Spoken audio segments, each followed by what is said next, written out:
حضرت حکیم بن حزام رضی اللہ تعالی عنہ کے بارے میں مروی ہے کہ انہوں نے عرض کیا، یا رسول اللہ صلی اللہ علیہ وسلم، ہم جو دم کرواتے ہیں اور جو دوائیں لیتے ہیں، کیا ان کی وجہ سے تقدیر بدل جاتی ہے؟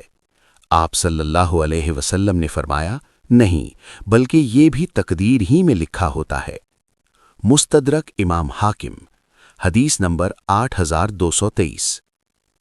حضرت خولہ بنت حکیم رضی اللہ تعالی عنہا سے مروی ہے کہ رسول اللہ صلی اللہ علیہ وسلم نے فرمایا، جب تم میں سے کوئی شخص کسی جگہ اترے تو وہ یہ کلمات کہے، اعوذ بکلمات اللہ التامات من شر ما خلق، میں ہر اس چیز کے شر سے جو اللہ نے پیدا کی، اللہ کے مکمل کلمات کی پناہ میں آتا ہوں۔ جب تک وہ وہاں سے کوچ نہیں کرے گا، اسے کوئی چیز نقصان نہیں پہنچا سکے گی۔ السلسلۃ الصحیحہ، حدیث نمبر 2752۔ حضرت علی رضی اللہ تعالی عنہ فرماتے ہیں کہ جس نے چھینک آنے پر الحمدللہ علی کل حال کہا، وہ کبھی بھی داڑھوں اور کان کے درد میں مبتلا نہیں ہوگا۔